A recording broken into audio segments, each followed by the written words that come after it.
Halo, apa kabar pemirsa? Berjumpa lagi dalam Warta Parlemen. Informasi aktual seputar parlemen bersama saya, Rizky Hawadi.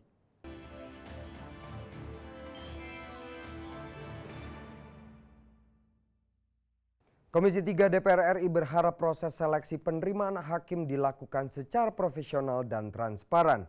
Dengan masuknya hakim-hakim baru yang akan terpilih nantinya, diharapkan dapat meningkatkan kinerja Mahkamah Agung dalam menangani perkara dengan tetap mengedepankan prinsip keadilan.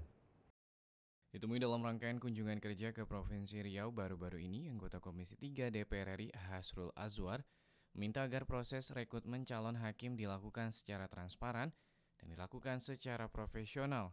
Hasrul menambahkan jabatan hakim adalah jabatan yang sangat penting dan terhormat.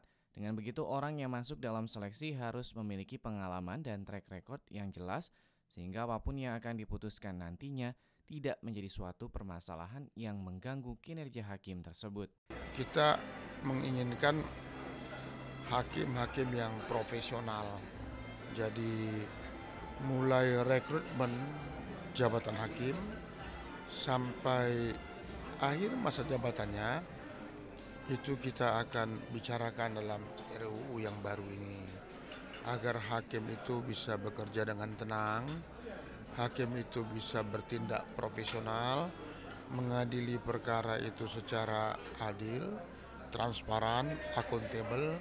Begitulah sosok hakim yang kita inginkan. Senada dengan Hasrul, anggota Komisi 3 DPR RI Marsiaman Saragi menyatakan para calon hakim harus memiliki mental yang kuat dan tegas karena keputusan-keputusan yang akan mereka ambil menjadi ketetapan hukum bagi pihak-pihak yang berperkara dalam peradilan. Lebih lanjut, Marsiaman mengatakan rekrutmen hakim harus mengikuti sistem yang sudah ditetapkan oleh pemerintah, jangan sampai keluar dari kode etik yang berlaku. Satu pekerjaan yang sangat mulia dan tinggi. Kenapa begitu? Karena dialah benteng terakhir dari keadilan itu. Jadi kalau mentalnya tidak matang atau tidak memenuhi persyaratan mental seorang dewasa, ya mungkin itu sangat terpengaruh nanti pada saat dia memegang palu. Dari Pekanbaru, Provinsi Riau, Slamet Sanjaya, TVR Parlemen melaporkan. Pembangunan karakter bangsa melalui pendidikan dan kebudayaan harus didukung oleh semua komponen bangsa karena hal ini merupakan amanat konstitusi Undang-Undang Dasar 1945 Pasal 31, di mana pemerintah berperan mengimplementasikan dan DPR berperan menyiapkan undang-undang serta anggarannya. Ditemui saat menghadiri diskusi yang diselenggarakan Lembaga Pengkajian MPR RI yang menghadirkan Presiden ketiga Republik Indonesia Profesor Dr. B.J. Habibie di ruang GBHN Gedung Nusantara 5 Kompleks Parlemen Senayan, Jakarta baru-baru ini, anggota Komisi 1 DPR RI yang juga Wakil Ketua MPR Hidayat Nur Wahid mengatakan Profesor Dr. B.J. Habibie merupakan tokoh bangsa yang memiliki pengalaman, keahlian, pengetahuan, dan wawasan yang luar biasa yang dapat menjadi contoh bagi generasi sekarang dan yang akan datang. Hidayat menambahkan pembangunan karakter bangsa sudah ditetapkan dalam Undang-Undang Dasar dan konkret dalam Pasal 31 ayat 3, 4, dan 5 yang pengimplementasiannya dilaksanakan oleh pemerintah dan didukung oleh DPR melalui undang-undang yang dikokohkan melalui anggaran negara. Nah, mengapa perlu pendidikan? Karena karakter itu ya up and down dan pendidikan dihadirkan dan itulah karenanya amandemen Undang-Undang Dasar itu memastikan karakter kita komplit, yaitu bangsa yang berpendidikan yang mementingkan keseimbangan antara iman, takwa, akhlak mulia, kecerdasan, menjunjung tinggi ilmu pengetahuan dan teknologi, agama, kebudayaan, persatuan. Itu semuanya adalah karakter dasar yang penting untuk direalisasikan melalui politik will, melalui pendidikan yang berkelanjutan, melalui anggaran yang disiapkan oleh negara. Ketua Lembaga Pengkajian MPR Ruli Hairul Azwar mengatakan mencerdaskan kehidupan bangsa adalah amanah pembukaan Undang-Undang Dasar yang dirasakan masih belum optimal. Sumber daya manusia Indonesia dinilai masih jauh tertinggal sehingga keadilan sosial bagi seluruh rakyat Indonesia masih sulit tercapai.